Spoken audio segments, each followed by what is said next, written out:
Just got back from the malt shop. Got too much food there for my trip to Lagunas, which is I think about 24 miles away. I already hiked 3 miles, so that's like 27 miles. And I was planning on 2 nights to get there.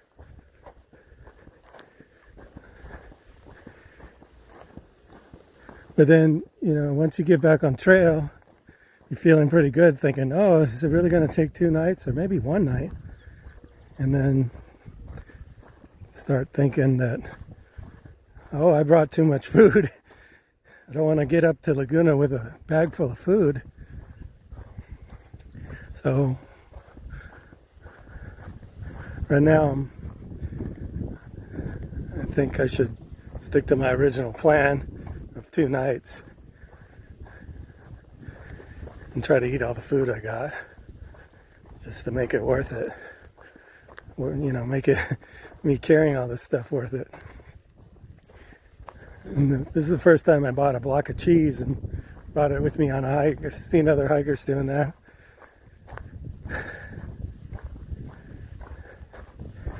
So I'm gonna try to eat the to-go orders today. I put one in my fanny pack. I have a fanny pack for keeping my snacks and all the stuff I need during the day. I don't like those hip belts pockets. And this backpack, you can remove those. It comes with some, but you can remove them. I'd rather have the fanny pack than the hip belt pockets. So it's multifunctional. You can leave your pack somewhere and take, your wallet and your phone in your fanny pack, which would be good for, say you're going to hitchhike. You throw your pack in the back of someone's trunk, they could just take off with it. So you don't want to have your wallet in there.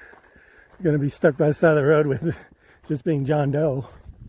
So trying to, it's easy to kind of get caught up in things. Got to be aware of your surroundings and the situation. Just try to, when I'm going to hitch or go into a shop, just put any sort of, at least my phone and my identification, keep that in the fanny pack.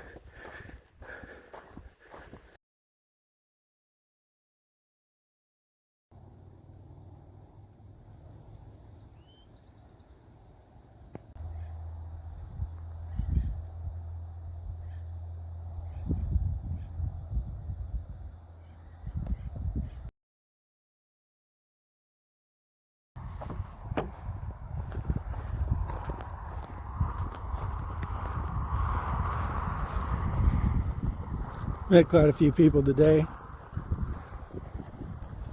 Some of them through hiking. And at least one was he was planning on going to Kennedy Meadows, so 700 miles.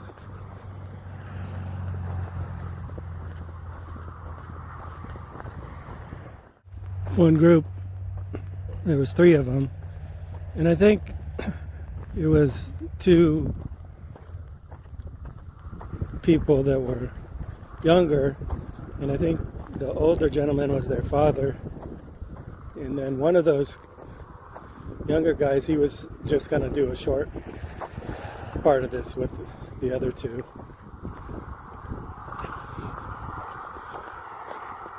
Then there was one lady, she was with the 3 other guys.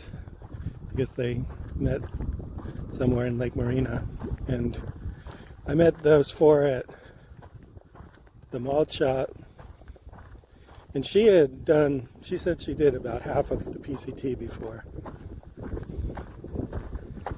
so she was gonna try to hike the whole thing again.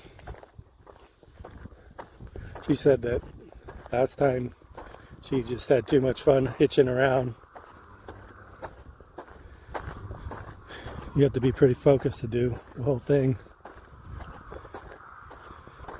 To get up there before snow hits.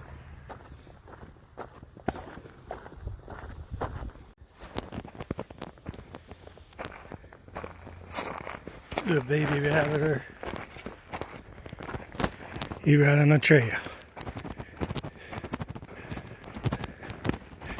And one of those guys said he saw a rattlesnake yesterday. He had passed me when I set up my camp at the top of Hauser. And he said right after that he saw one. It was in the evening. But the snake that he saw last night, he had a picture of it. And he showed it to me. It was pretty big. It was coiled up. So when they coil up, they can, spring ahead and they have more of a range. But that baby rattler couldn't really do much. He's not going to turn around and jump at me. They can't really jump, they have to coil, and from that coiled position they can get some distance. But, when they're sunning themselves on the trail or warming up, it's a reptile. So it's cold-blooded, and it can be pretty slow. They can be at a really big disadvantage when they're in that state. They're not in any state to attack you. But, you probably also consider the baby rattlers sometimes don't know how to control their venom. They can be even more dangerous than a big one.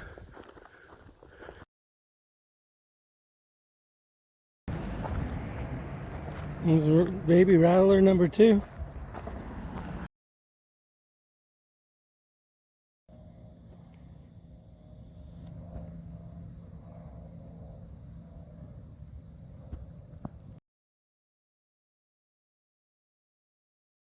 About 10 p.m. I fell asleep for a while, and then around 6, I was pretty exhausted when I got to camp. So I have about 1.7, and Kitchen Creek is less than 2 miles, and that's to the road, so I'll get water before that. And then I have about 15 miles to Mount Laguna, which I don't plan on doing all of that today or tomorrow. And then you got a resupply box up there, and this is what I got from the Laguna malt shop, so that should last me another night. I think I got too much food. That burrito wasn't really good trail food yesterday. Had a hard time processing that thing. So I was eating that burrito from the bridge near Buckman Springs over to. I felt pretty good then. And then when I got to camp, I don't know, I felt pretty strong coming up the hill, but then I was feeling dizzy when I was setting up my tent. It was a chore because this ground is really hard here. I broke one of those carbon fiber stakes. And when people say they break them, now, at least the way I broke it wasn't how I imagined it. I thought they just kind of snap in half. But what happened was the top of it, the metal part, just kind of keeps going into the stake and splits it open. So I'll get a new stake. Maybe I'll go to Julian or that Stagecoach RV park. I have a better chance of getting a tent stake in Julian, though.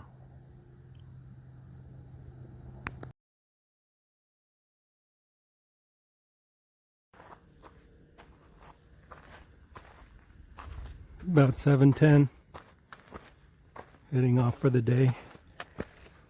Gonna head up to Kitchen Creek and get some water. Not too much though, because I'm gonna get to Long Canyon Creek and get water there for a dry camp.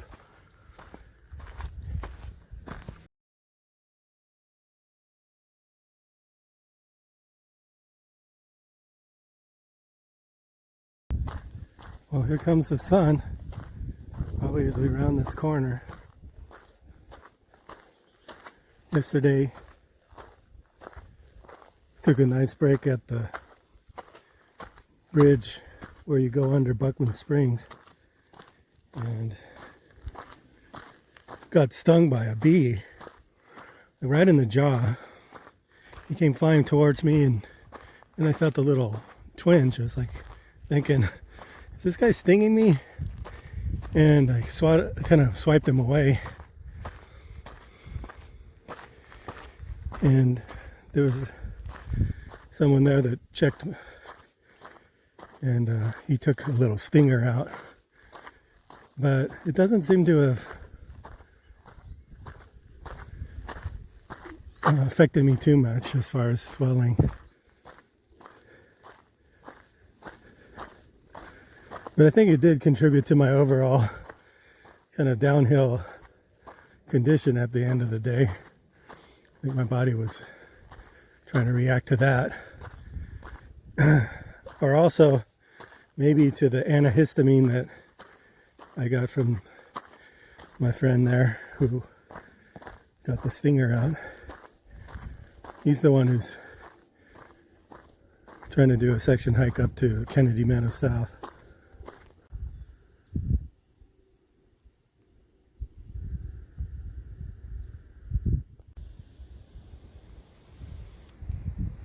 I think some of these last week were about a third of their height. This one's above my head, maybe 6 feet tall. I think it was like around here before.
There's Trail Magic at the Kitchen Creek Road, just left there. A lady, she said she was in her 80s. She had coolers there and then hard-boiled eggs. Because it's Easter, they were dyed in, different colors like purple and pink. Thought that was cute. She had some salt and pepper there, and then some candy and Oreos, different chocolate candies, kind of an Easter theme, and then some lollipops. I got one of those ring lollipops there, and I was filling my water down there at Kitchen Creek and met a man he said he has 16 days and he wants to do section A and B. And then he was saying section B ends at I-10. So we were chatting a little bit about, like, he had done the JMT and talking about San Jacinto and ice axes. When he did the JMT, I think he said it was in July. and there wasn't too much snow. It was like 2019.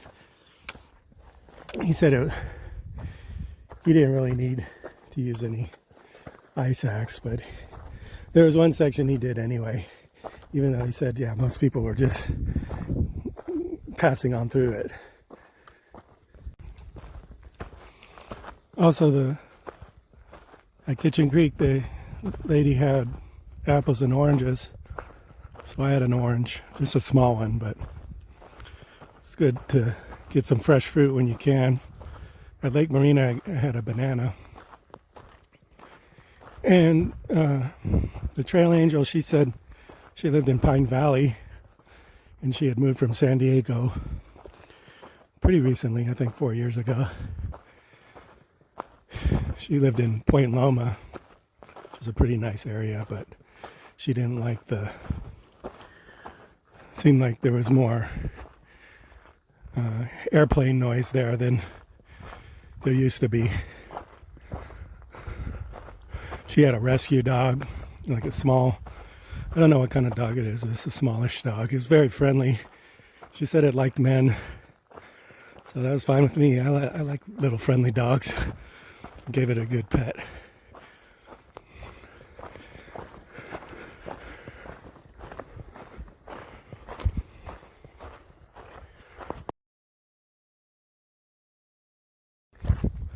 I like this section after Kitchen Creek. It's an east-facing slope, which in the morning it'll get direct sun, which isn't the best, but another feature is seems pretty windy every time I come through here, so that offsets the sun factor. The section before that, climbing up to the road, is more the opposite. It's more of a west-facing slope, and it really protects you from the sun. So in the morning you get that indirect daylight, and it's really nice temperature this time of year, April. But even with the direct sun, this part is pretty nice. Maybe it's because I just drink a lot of water and, you know, have that trail magic, so I'm feeling pretty good. But it's just, I really like this section with the rock outcroppings. Pretty much not going to camp anywhere on this. But afterwards is Fred Canyon, which is really nice. So I'm going to take a break there. Because I think I have a lot of time to get to where I want to go. I don't want to go into town. I'll go, or it's not really town, but into the Mount Laguna area. I'll go there in the morning tomorrow. It's a little horny toad. I caught one yesterday, or a few days ago.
People headed down to Sibbets. Supposedly trail magic down there. I stopped down in Fred Canyon. which is right before that. Had a lunch and a little nap and took off from there around 12:30.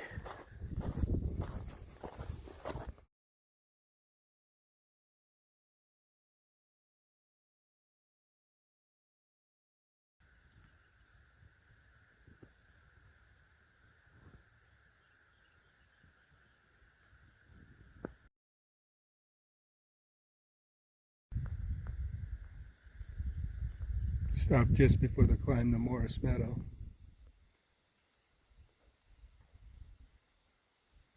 Pretty windy, but not too cold last night. Although I slept on a slope, so that wasn't too comfortable. There's my friend from Colorado. Getting an early start, filtering some water.